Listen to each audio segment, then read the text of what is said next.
Hello student, आज हम लोग देखते हैं सब्जेक्ट केमिस्ट्री क्लास 12th में सीबीएसई बोर्ड ने जो सैंपल पेपर जारी किया था उसके आंसर के बारे में बात करेंगे। तो सबसे पहले हम लोग सेक्शन ए के बारे में बात करने वाले हैं। सेक्शन ए आपका एमसीक्यू होता है और यहाँ पर चलिए देखते हैं क्वेश्चन नंबर 1। क्वेश्चन नंबर 1 आप यहाँ पर देखिएगा, एक्सप्लेनेशन हम आपको नोट्स में दिखाएंगे।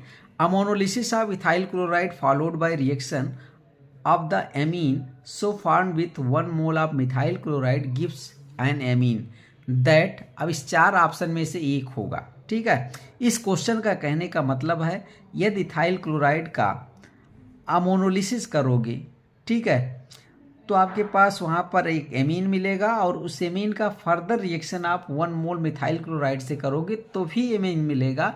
तो जो एमीन मिलेगा वो क्या करेगा, क्या वह amine react with Hinsberg reagent to form product soluble in alkali on reaction with nitrous acid produce nitrogen gas, या फिर react with benzene sulfonyl chloride to form a product that is insoluble in alkali, या फिर आपको does not react with Hinsberg reagent. तो चार option में आपके पास option number C यहाँ पर करेक्ट जाएगा और इसका डिटेल एक्सप्लेनेशन आपको यहाँ पर मिलेगा। तो चलिए देखते हैं सी। इनके कहने के मतलब यहाँ पर है ammonolysis of ethyl chloride, ammonia से रिएक्शन करा रहे हैं भैया। ये अमोनिया है, NH3 को ऐसे लिखा गया HNH2, इसका Cl इसका H, देखिए यहाँ पर HCl बाहर चला जाएगा, HCl को आप बाहर कर दीजिए। ठीक है, आपके पास से इथाइल एमीन बना। अब इस इथाइल एमीन को मैं ऐसे लिखा हूँ, देखिए C2H5 NHH, ठीक है, ऐसे लिख दिया गया। ये मिथाइल क्लोराइड से रिएक्शन करेगा तो फिर से आपके पास यहाँ पर ये H और ये Cl बाहर जाने वाला है, तो आपके पास जो ये बन रहा है सेकेंडरी एमीन बन रहा है। ठीक है, ये सेकेंडरी एमीन है। अब जो बेंजीन सल्फोनिल क्लोराइड है जिसे हिंसबर्ग रिएजेंट कहते हैं, जब ये सेकेंडरी एमीन से रिएक्शन करता है तो आपके पास बनता है एन मेथिल बेंजीन सल्फोनामाइड, जो इनसॉल्युबल होता है एल्कली में, मतलब इनसॉल्युबल इन KOH। तो NCERT में डायरेक्ट ये लिखा है रिएक्शन, आप वहाँ से भी देख सकते हैं। तो आपके पास जो एमीन बनेगा वो एल्कली में क्या होगा, बेंजीन सल्फोनिल क्लोराइड से रिएक्शन करने के बाद एल्कली में इनसॉल्युबल होगा।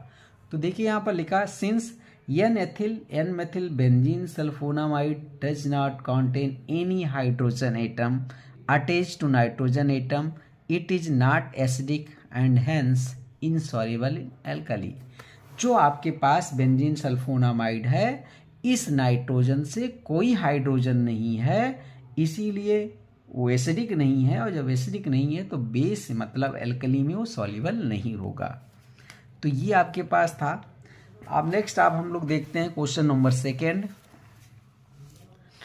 देखिए यहाँ पर which one of the following has the highest dipole moment. Dipole moment सबसे ज़्यादा किसमें होगा, ये भी बहुत अच्छा क्वेश्चन है। और इसमें देखिए सबसे ज़्यादा इसमें होने वाला है मिथाइल क्लोराइड, तो बी ऑप्शन यहाँ पर सही जाएगा। हम लोग इसको भी एक्सप्लेन किए हैं कि इसका रीजन कि क्यों ऐसा है। तो आप देखेंगे यहाँ पर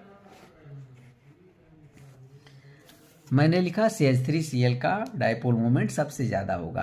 डाइपोल मोमेंट का फार्मूला क्या है, Q into D, charge into distance. ठीक है, अब यहाँ पर डाइपोल मोमेंट जो होता है वो क्या होता है, product of charge and bond length. अब आप देखेंगे यहाँ पर जो फ्लोरीन इज मोर इलेक्ट्रोनेगेटिव।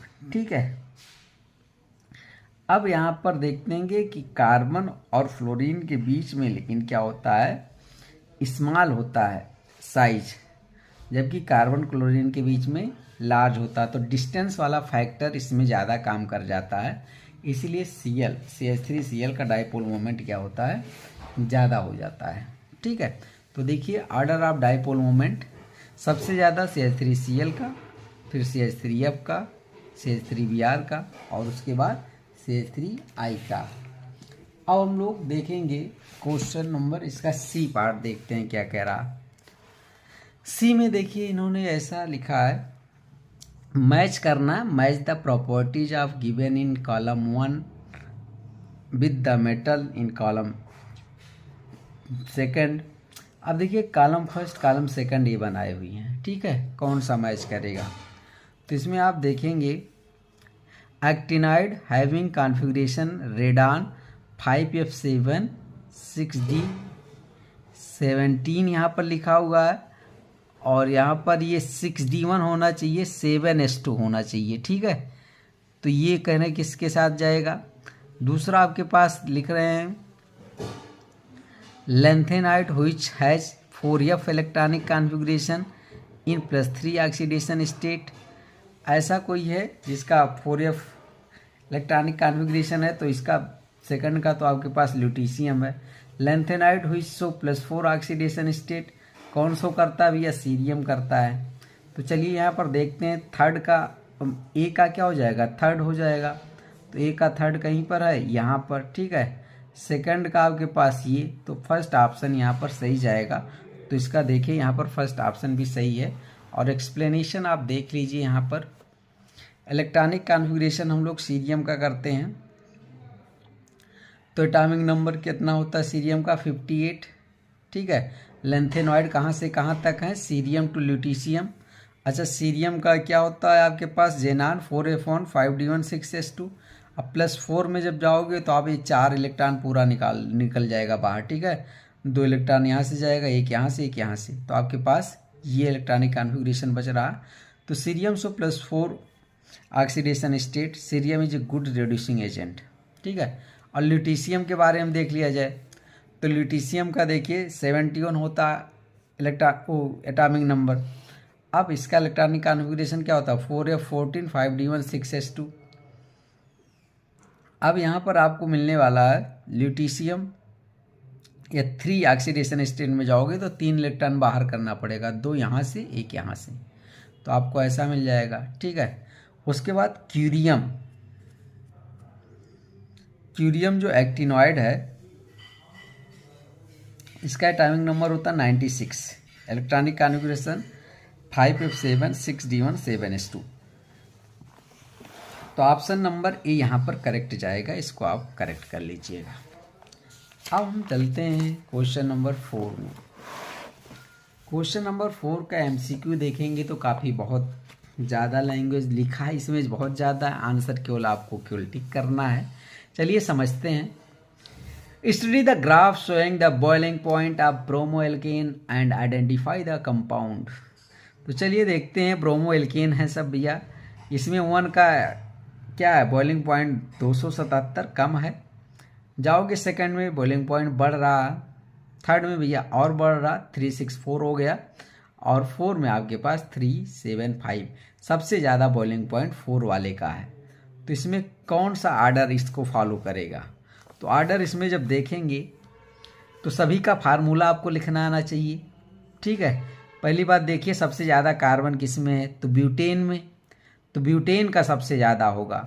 तो क्या देखेंगे आप, लास्ट में जो 4th आला है कहीं पर ब्यूटेन दिखाई दे रहा है, तो पहले में तो नहीं दिखाई दे रहा, तो पहला हो नहीं सकता। दूसरे में ब्रोमोमीथेन, ये भी नहीं है। अच्छा, थर्ड में आपको 2 ब्रोमोब्यूटेन मिल रहा है, और 4th में आपको डी में 1 ब्रोमो, तो इसमें से एक हो सकता है। तो बट यहाँ पर आपके पास डी वाला ऑप्शन करेक्ट जाएगा। इसका एक्सप्लेनेशन अभी मैं कर रहा हूँ। अच्छा, आर यदि ये नहीं आप कर पा रहे हैं तो इसमें से देखिए, इसमें से क्या कह रहा, which of the following haloalkane has the highest boiling point, सबसे ज़्यादा बॉइलिंग पॉइंट किसका होगा, तो बॉइलिंग पॉइंट सबसे ज़्यादा जिसमें जब द नंबर ऑफ कार्बन होंगे और ब्रांचिंग ना हो, तो यहाँ भी डी ऑप्शन सही जाएगा। तो चलिए इसके एक्सप्लेनेशन के बारे में हम लोग डिस्कस करते हैं। डी ऑप्शन मैंने कहा सही जाएगा आपका। तो देखिए डी ऑप्शन में मैं सभी का नाम लिखा हूँ, यहाँ पर देखेंगे आप, तो ये जो पहला है ब्रोमोमेथेन, तो यहाँ पर फार्मूला है, ठीक है। यहाँ पर आपके पास है 2 ब्रोमो 2 मिथाइल प्रोपेन, ये आपके पास है 2 ब्रोमोब्यूटेन, और ये है 1 ब्रोमोब्यूटेन। तो सबसे ज़्यादा बॉइलिंग पॉइंट 4 वाले का होगा, ठीक है। यहाँ पर आर्डर भी मैंने लिख दिया है। अब बॉइलिंग पॉइंट क्या होता है, directly proportional to molar mass, ठीक है। ये तो होता है जिसका मोलर मास ज़्यादा होगा उसकी बॉइलिंग पॉइंट ज़्यादा होगा, लेकिन आप सब कहेंगे कि यहाँ पर इन सब का मोलर मास सेम है, तो फिर क्या होता है, आइसोमेरिक जो होते हैं जिसमें ब्रांचिंग ज़्यादा होता है उसका बॉइलिंग पॉइंट कम होता है। तो देखेंगे boiling point of isomeric haloalkane decrease with branching. तो इसीलिए आपके पास जो 1 ब्रोमोब्यूटेन है इसका बॉइलिंग पॉइंट सबसे ज़्यादा है। चलिए अब क्वेश्चन नंबर 5 की बात करते हैं। क्वेश्चन नंबर 5 में देख लीजिए आप सब, the initial concentration of R in the reactant से देखिए प्रोडक्ट बन रहा है 4.62 into 10⁻⁻² mole per litre. What is the half life for the reaction if K equal to 2.31 into 10⁻² mole per litre inverse second inverse. ठीक है, तो इसमें आपको बताना है क्या हाफ लाइफ क्या होने वाली है। तो चलिए कौन सा ऑर्डर ऑफ रिएक्शन है यूनिट देख करके बताओ। के की unit mole litre inverse second inverse, मतलब ये 0 ऑर्डर रिएक्शन है, तो 0 ऑर्डर की तरह हम लोग ट्रीट करेंगे और इसका आंसर आएगा 1 सेकेंड। तो चलिए देख लेते हैं। यहाँ पर देखिए आंसर आ गया 1 सेकेंड। रिएक्टेंट से प्रोडक्ट बन रहा है, इनिशियल कंसंट्रेशन R0 से रिप्रेजेंट कर रहा हूँ या ये नॉट कर लीजिए, 4.62 इंटू 10⁻² मोल पर लीटर है। गिवन है K 2.31 into 10⁻² mole litre inverse. ठीक है, सेकेंड इनवर्स। अब ये देखो मैंने लिखा unit indicate 0 order reaction, unit देख करके आप बता सकते हो उसके ऑर्डर को। तो half life for 0 order reaction T half equal to R0/2K और वैल्यू रख करके सॉल्व करने पर आपको T हाफ मिल जाएगा 1 सेकेंड। चलिए क्वेश्चन नंबर 6 पर आ चुके हैं अब हम लोग। क्वेश्चन नंबर 6 में क्या कह रहे हैं भैया, यहाँ पर देखिए, व्हेन आपके पास यहाँ पर C6H5COO COCH3 is treated with water the product obtain. इसको जब हम लोग वाटर से ट्रीट करेंगे तो हाइड्रोलिसिस हो जाएगा और हाइड्रोलिसिस होने के बाद आपको एक बेंजोइक एसिड मिलेगा, एक एथेनोइक एसिड। तो बेंजोइक एसिड कहाँ पर है, यहाँ पर, एथेनोइक एसिड। तो ऑप्शन नंबर 6 का बी करेक्ट जाने वाला है। यहाँ भी इसका भी हम लोग एक्सप्लेनेशन किए हैं। तो ये जो एनहाइड्राइड एक है ना, इसको देखिए, एक बेंजोइक एसिड मिलेगा, 6 का बी सही जा रहा है, ये दूसरा एथेनोइक एसिड। अच्छा ये एनहाइड्राइड है, ठीक है। तो आपके पास यहाँ पर देखेंगे ये वाटर है, इसका हाइड्रोलिसिस करेंगे तो ये बांड यहाँ से टूटने वाला है, ये तो एक तरफ एच इधर देंगे तो बेंजोइक एसिड हो जाएगा, इसको OH देंगे तो एथेनोइक एसिड हो जाएगा। तो ये आपके पास 6 है। अब क्वेश्चन नंबर 7 का नंबर आता है। क्वेश्चन नंबर 7 के बारे में डिस्कस करने वाले हैं हम लोग। चलिए देखते हैं। 7 देखिए भैया, formulation of cobalt 3rd chloride ammonia complex. एक कॉलम में कलर बनाए हैं, दूसरे में फार्मूला, तीसरे में सॉल्यूशन कंडक्टिविटी करस्पॉन्ड टू। ये कह रहे हैं येलो कलर होगा, फार्मूला ये होगा, वाई आपको लिखना है। पर्पल कलर होगा इसका जो रेशियो इलेक्ट्रोलाइट का लिखे 1:2, और ये ग्रीन होगा, यहाँ इस फार्मूले को आपको लिखना है, रेशियो होगा 1:1। तो अब आपको भैया एक्स और वाई बताना है। तो आप देख रहे होंगे कि यहाँ पर क्या है, ये 2 क्लोरीन है, ठीक है, यहाँ पर 2 क्लोरीन है, एक कैटायन है, तो इसका रेशियो 1:2 लिख रहे हैं। तो आपके पास इसमें ऑप्शन कौन सा आने वाला आंसर, तो यहाँ जो आएगा ना भैया, यहाँ जो आएगा बाहर Cl एक ही होगा, तो बाहर Cl एक ही कहीं पर है, बाहर Cl एक ही कहीं पर है। यहाँ पर 2 Cl है तो ये नहीं हो सकता। आपके पास B में क्या है, एक Cl बाहर है, और Y में ये तो हो जाएगा, एक Cl बाहर है। तो आपके पास B और C में केवल एक मिल रहा है ना, लेकिन आपके पास B जाएगा क्योंकि आपके पास Y की वैल्यू होने वाली है 1:3। तो चलिए यहाँ पर इसको समझ लेते हैं। B देखिए आंसर आपका सही जा रहा है, बहुत बढ़िया। आपके पास +3 Cl माइनस, Y की जगह पर 1:3। फार्मूला में पूरी तरह से ये देखिए कंप्लीट किया गया है। ये आपके पास कैटायन कितना है 1, तो ये 1 लिखा, A9 कितना है 3, तो NH2 इलेक्ट्रोलाइट यहाँ पर आ रहा है। अच्छा यहाँ पर देखोगे तो कैटायन कितना है बेटा 1 है, और A9 कितना है 2। तो ऐसे जब ये दिए हैं तो यहाँ पर ये एक ही होना चाहिए ना, तो जितना ये नेगेटिव उतना इस पर पॉजिटिव, ठीक है। ये आप देखते रहिए। चलिए देखते हैं। तो हमारे पास ये जो मैंने लिखा ना, ये कॉम्प्लेक्स CONH3 का होल 6, ये इसको 1 लिया गया और इसको 3, तो 1:3, तो y की जगह पर ये लिखा। ऐसे आप कॉम्प्लेक्स में देखोगे तो ये ऐसा है, यहाँ पर 2 है तो ये है, तो उस हिसाब से भैया जब यहाँ पर एक ही रहेगा तभी 1:1 आएगा। ठीक है, तो चलिए क्वेश्चन नंबर 7 हो गया। अब क्वेश्चन नंबर 8 का डिस्कस करते हैं हम लोग। Which of the following contain only beta D glucose as its monosaccharide unit? इसमें बीटा डी ग्लूकोज किस में होता है? सुक्रोज में होता है, सेलुलोज में होता है, माल्टोज में होता है कि स्टार्च में होता है? तो बीटा डी ग्लूकोज यूनिट से मिलकर कौन बनता है? सेलुलोज बनता है। तो चलिए देखते हैं। सेलुलोज, ऑप्शन नंबर बी आपका सही जाएगा। यहाँ पर पूरा लिखा है, चारों ऑप्शन का मैंने लिख दिया। सुक्रोज में alpha D glucose and beta D fructose होता है। सेलुलोज में contain only beta D glucose, तो ये ऑप्शन सही जा रहा है। स्टार्च में only alpha D glucose and maltose में कंटेन अल्फा डी ग्लूकोज। तो इस MCQ के बेस पर आप चारों के आंसर जानने की कोशिश करिए, क्योंकि इस समझिए 4 क्वेश्चन इससे रेडी हो जाएंगे। अब हम क्वेश्चन नंबर 9 पर आते हैं। क्वेश्चन नंबर 9 की बात करेंगे। अब क्वेश्चन नंबर 9 में देख रहे होंगे, which one of the following set correctly represent the increase in paramagnetic property of the ion. अब भैया यहाँ पर टाइटेनियम आयन है, आयरन है, क्रोमियम है, मैंगनीज है। इसमें सबसे ज़्यादा पैरामैग्नेटिक करेक्टर किस में होगा? तो सबका इलेक्ट्रॉनिक कॉन्फ़िगरेशन आपको आना चाहिए, और जिसमें नंबर ऑफ अनपेयर्ड इलेक्ट्रॉन ज़्यादा होगा वो ज़्यादा पैरामैग्नेटिक होगा। तो सभी का इलेक्ट्रॉनिक कॉन्फ़िगरेशन मैं यहाँ पर करके दिखाया हूँ। तो चलिए देखते हैं।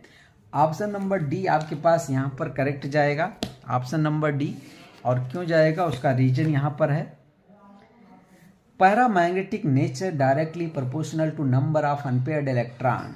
टाइटेनियम का 22 होता है, इलेक्ट्रॉनिक कॉन्फ़िगरेशन ऐसा होगा, बट आप 3+ करेंगे तो 3 इलेक्ट्रॉन बाहर करना होगा। पहले यस से 2 इलेक्ट्रॉन निकालिए, ज़रूरत पड़ने पर आप डी में जाइए। तो मैं यहाँ से 2 निकाल रहा हूँ, एक यहाँ से निकाला हूँ, तो आपके पास ये बच रहा 3d1। तो अनपेयर्ड इलेक्ट्रॉन टाइटेनियम 3+ में 1 है। ऐसे क्रोमियम का 24 होता है बेटा। पहले इलेक्ट्रॉनिक कॉन्फ़िगरेशन लिख लीजिए।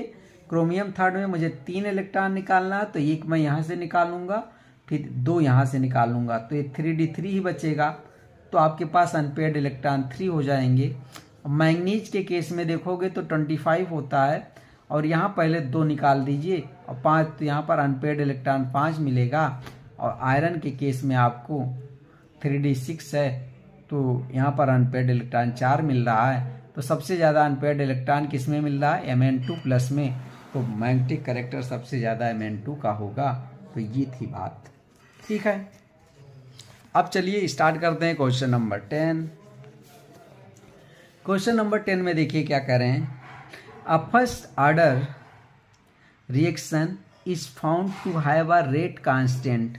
रेट कांस्टेंट दिए हैं 5.5 × 10⁻⁻14 second inverse. The time taken for completion of the reaction is. First order reaction को कंप्लीट होने के लिए कितना टाइम लगता है? तो फर्स्ट ऑर्डर रिएक्शन को कंप्लीट, ये क्या कभी कंप्लीट नहीं होता, it never goes to completion. तो ऑप्शन नंबर डी आपके पास करेक्ट जाना चाहिए। तो चलिए देखते हैं ऑप्शन नंबर डी को कैसे हम लोग एक्सप्लेन किए हैं। आप देख रहे होंगे it never goes to completion के मैंने ऐसे लिख दिया, first order reaction takes infinite time for completion. और फर्स्ट ऑर्डर के लिए ये आपके पास R = R0 e⁻⁻kt।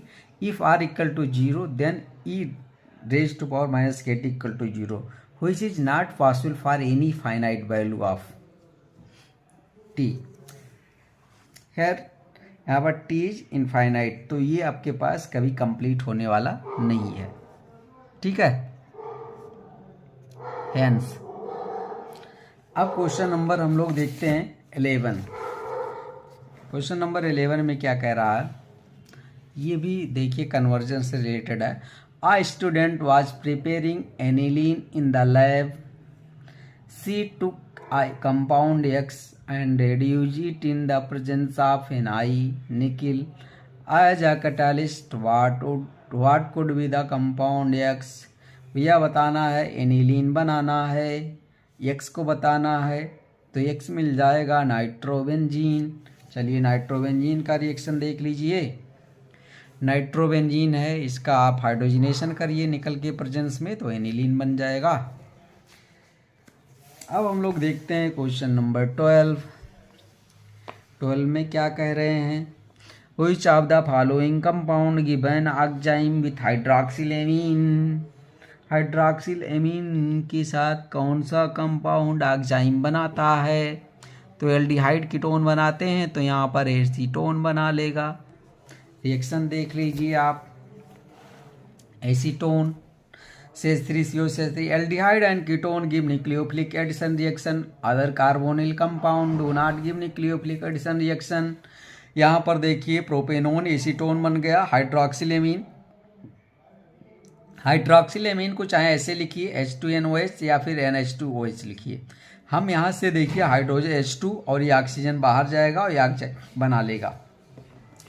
तो ये था आपके पास MCQ। अब असर्शन रीजन स्टार्ट होने वाला है। असर्शन रीजन हम लोग क्वेश्चन नंबर 13 से देखेंगे। असर्शन रीजन देखिए, यहाँ पर असर्शन लिखा है MnCN का whole 6 3- has magnetic moment of 2 unpaired electron, 2 unpaired electron, while MnCl6 3- has a paramagnetic moment for 4 unpaired electron. मतलब भैया इसमें 2 अनपेयर्ड इलेक्ट्रॉन आपको करने, इसमें 4। द रीजन क्या है? MnCN6 3- is inner orbital complex involving D2sp3 hybridization. On the other hand MnCl6 3- is outer orbital complex involving sp3d2 hybridization. ये BBT से रिलेटेड है, बैलेंस बॉन्ड थ्योरी से। तो चलिए इस एक्सप्लेनेशन की बात करते हैं हम लोग। ये दोनों ही आपका करेक्ट है, तो इसमें आंसर हो जाएगा both A and R are true and R is the correct explanation of A। ठीक है, तो आप देखेंगे तो सबसे पहले MnCN का होल 6 लेते हैं क्वेश्चन के अकॉर्डिंग। 3- Mn का इलेक्ट्रॉनिक कॉन्फ़िगरेशन कर लीजिए मैंगनीज का 3d5 4s2। भैया ऑक्सीडेशन नंबर निकालेंगे तो +3 आएगा, क्योंकि साइनाइड पर -1 चार्ज होता है।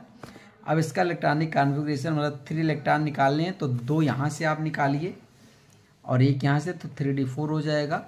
अब देखिए मैं 3d4 को ऐसे कर रहा हूँ, बट ये कहे थे कि 2 अनपेयर्ड इलेक्ट्रॉन होना चाहिए और CN यहाँ स्ट्रांग लिगेंड है, तो एक मुझे पेयरिंग करवाना पड़ेगा।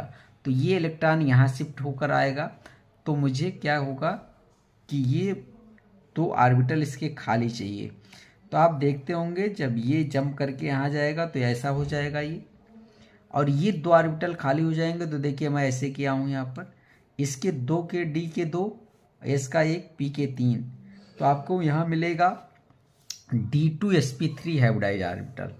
तो ये आपके पास मिलेंगे, ये 2 हो जाएंगे D के, 1 S का 3 P का। तो D2sp3 हाइब्रिडाइज ऑर्बिटल यहाँ पर मिलने वाला है, और इसमें अनपेयर्ड इलेक्ट्रॉन जैसा कहे थे कि 2 होगा। हाइब्रिडाइजेशन D2sp3 निकल कर ही आ रहा, इनर ऑर्बिटल कॉम्प्लेक्स, बिल्कुल करेक्ट। ऐसे आप दूसरे को देख लीजिए, बैलेंस बॉन्ड थ्योरी के अकॉर्डिंग एक्सप्लेन करना आना चाहिए आपको। MnCl6 क्लोरीन पर चार्ज -1 होता है, ऑक्सीडेशन नंबर फिर आपको यहाँ पर मिलेगा ये +3, 3d4 आएगा, 4s0 4p। अब यहाँ पर क्लोरीन एक वीक लिगेंड है, ये पेयरिंग नहीं करवा पाएगा, और आपको 4 अनपेयर्ड इलेक्ट्रॉन को बोला भी है, तो आपके पास यहाँ पर 3d4 ऐसे ही रहेगा। अब क्या करते हैं हम लोगों को, मुझे पूरा कौन सा चाहिए, 6 ऑर्बिटल चाहिए। तो यहाँ पर देखेंगे इसका 1 S का, P के 3 और इसके 2 D हम यहाँ पर यूज करने वाले हैं। तो मेरा जो हाइब्रिडाइजेशन होने वाला है वो sp3d2। ठीक है, तो यहाँ पर अनपेयर्ड इलेक्ट्रॉन 4 है, हाइब्रिडाइजेशन sp3d2 है। ये D आउटर वाला यूज किया है, तो आउटर ऑर्बिटल कॉम्प्लेक्स। ठीक है, और बाकी जो हाइब्रिडाइज ऑर्बिटल ये 6 है, इससे क्लोरीन क्या कोऑर्डिनेट बॉन्ड बनाएगा। तो ये था सेकंड। अब हम लोगों के पास 14 क्वेश्चन नंबर देखते हैं क्या कह रहा है। For strong electrolyte there is slow increase in molar conductivity dilution and can be represented by the equation. ये देखिए, ठीक है। दूसरा रीजन क्या कह रहे हैं, A lambda naught M equal to lambda M minus ये सी रेज टू पावर 1/2, ठीक है। तो अब रीजन क्या कर रहा है, the value of the constant A for NaCl CaCl2 and MgSO4 in a given solvent and at given temperature is different. हाँ, ये तो आपके पास सही जा रहा। ये स्ट्रांग इलेक्ट्रोलाइट इक्वेशन गलत लग रहा है बेटा। डी.वाई हाकेलान सेगर इक्वेशन को ऐसे रिप्रेजेंट करते हैं हम लोग। तो यहाँ पर आपको ये हो जाएगा फॉल्स, आर हो जाएगा ट्रू। तो चलिए देखते हैं। जैसा कि देख रहे हैं यहाँ पर ये क्वेश्चन दिया है आपके पास पेपर में, जो कि रॉन्ग है। डी.वाई हाकेलान सेगर इक्वेशन जो है करेक्ट ये है, lambda M equal to lambda naught M minus A C raise to power 1/2। तो ये लेमडा एम क्या, molar conductivity at given concentration, lambda naught M molar conductivity at infinite dilution. C क्या है, concentration of electrolyte. ये क्या, constant depend on type, ये constant एक है depend on type of electrolyte, nature of solvent and temperature. अब यहाँ पर देखेंगे NaCl दिया, MgSO4 CaCl2, सब में चार्ज जो है कैटायन एनायन पर देख लीजिए Na+Cl-। तो यहाँ आपको ऐसे मिल रहा। तो value of A is different for NaCl CaCl2 MgSO4। Note देख लीजिए, NaCl KCl कहीं मिल जाए तो उसके लिए कांस्टेंट की वैल्यू क्या होगी, सेम होगी। अब हम लोग क्वेश्चन नंबर 15 की बात करते हैं। Glucose does not form hydrogen sulphide addition product with NHSO3। सही बात है। Glucose exist in 6 member cyclic structure called pyranose. ये भी ठीक है। तो आपके पास यहाँ दोनों ठीक है बट एक्सप्लेनेशन नहीं है, तो बी ऑप्शन जाएगा। देखिए यहाँ पर both and are true but R is not the correct explanation of A. Due to absence of free aldehyde group, glucose does not give reaction with sodium hydrogen sulphide. Alpha D glucose बना लीजिए, glucopyranose ये है structure, beta D plus glucopyranose. तो structure क्या वही practice कर लीजिए। अब हम लोग क्वेश्चन नंबर 16 पर आते हैं। क्वेश्चन नंबर 16 जो क्या कह रहा है देखेंगे आप। The half life for a zero order reaction is independent of the initial concentration of the reactant. Reason यहाँ पर for zero order reaction rate equal to क्या होता है, के बराबर, ठीक है। Half life for zero order reaction is independent of the initial concentration of the reactant. Half life जो जीरो ऑर्डर रिएक्शन क्या होता है वो इनिशियल कंसंट्रेशन पर डिपेंड करता है।